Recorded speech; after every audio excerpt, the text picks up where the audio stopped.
zaczęło się od historii, a więc jacyś rycerze, jakiś Robin Hood, drewniane miecze, jakieś zbroje, bitwy inscenizowane z rówieśnikami na podwórku, to było to, od czego się zaczęło.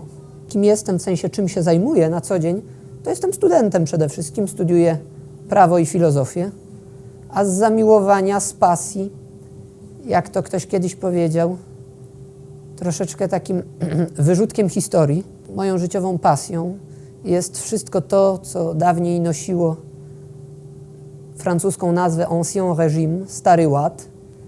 No i swego rodzaju taką emanacją tego jest to, iż jestem kawalerzystą kawalerii ochotniczej.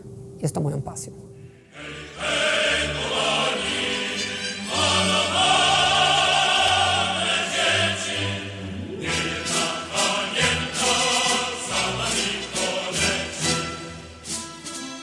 Kawaleria to był zespół ludzi. O ile można rekonstruować kawalerię samemu, bo można się przyłączyć do jakiegoś oddziału zawsze, oczywiście mieć swojego konia, ale być kawalerzystą nie można samemu. Trzeba mieć swój oddział. Więc w momencie, kiedy wstąpiłem do szwadronu Niepołomice w barwach 8 Pułku Ułanów, wreszcie mogłem o sobie powiedzieć, że jestem współczesnym kawalerzystą, ochotnikiem, bo dostałem stopień ułana, miałem nad sobą przełożonych, zostałem zganiony za wszelkie swoje wcześniejsze błędy, zostałem nauczony, jak nosić mundur, że to jest świętość, jak to wszystko powinno wyglądać. Dla nas, kawalerzystów, ostrogi to jest symbol stanu rycerskiego.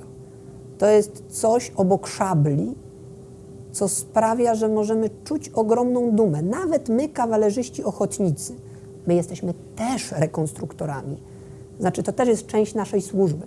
Ale oprócz tego, że my będziemy odwzorowywali pewne bitwy, pewną rzeczywistość kawaleryjską, to my ubieramy ten mundur na ważne okazje w swoim życiu i nie jest on tylko dla nas przebraniem.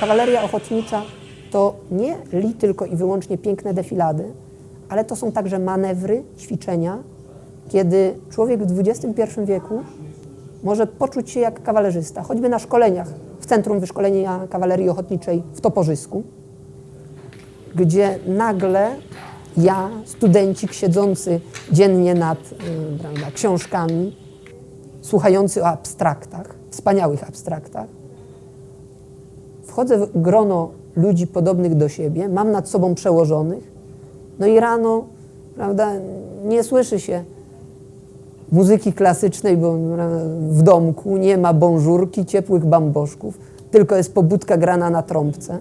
I człowiek ćwiczy w sobie hard ducha, który jest tak ważny, tak potrzebny. Wiele osób może zadawać to pytanie, przeminęły czasy, kiedy koń, kiedy szabla, kiedy lanca odgrywały dużą rolę na polach bitewnych. Natomiast tak jak powiedziałem ciutek wcześniej, to nie tylko i wyłącznie użyteczność decyduje o wartości. Uważam, że to już jest wartość sama w sobie, iż ludzie chcą nosić mundur kawalerzysty ochotnika i tym dawać świadectwo o przywiązaniu do wartości, które były wyszywane na sztandarach naszych przodków, do takich wartości jak Bóg, honor i ojczyzna.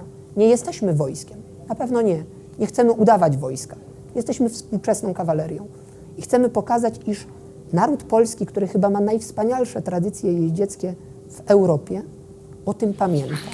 Mamy rząd żołnierski. Składa się z pakunku przedniego, pakunku tylnego, sakwy. Było miejsce, gdzie był przewożony cały ekwipaż, wszystkie te precjoza, zarówno ułana, jak i konia. Prawa sakwa była ułana, lewa była dla konia. Jak były kampanie wojenne, to ułan miał przy sobie dla siebie tylko to, co miał na koniu. Chyba nie mogę powiedzieć o swoim życiu. W swoim życiu często mówi się, że młodzi ludzie w pewnym okresie wątpią. Mówią, że nie, że zwątpienia, świat troszeczkę miesza w głowie, Sam człowiek sam trochę miesza sobie w głowie, trochę biologia, trochę wszelkie inne czynniki zewnętrzne. No nie, jakkolwiek nawet cokolwiek mogło się pojawić, co mogłoby zachwiać to podejście, to myślę, że ono było tak mocno ugruntowane z tyłu głowy, że ta wiara jest. Więc zawsze ona była. To nigdy nie było pomijane. Jak to ktoś kiedyś bardzo mądrze mi powiedział, między ramionami krzyża mieści się bardzo wiele dróg do Pana Boga. Jedni będą wybierali takie, drudzy inne. Wiadomo, że muszą zgadzać się one z nauczaniem Kościoła katolickiego, ale mnie jest bliska ta religijność pachnąca kadzidłem, pobrzmiewająca chorałem, dźwiękiem organów, tą całą formą, która sprawia, że to wszystko jest takie podniosłe, takie duże. Ja właśnie w baroku będę widział i widzę Pana Boga.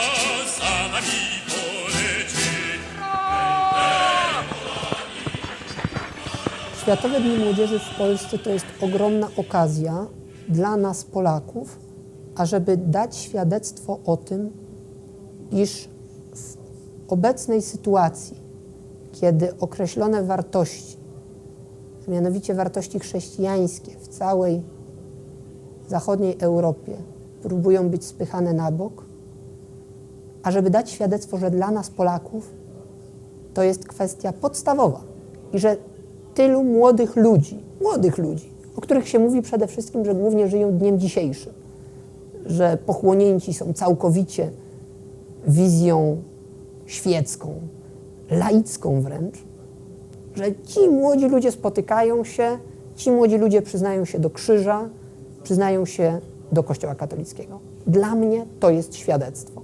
I dlatego właśnie będę na Światowych Dniach Młodzieży.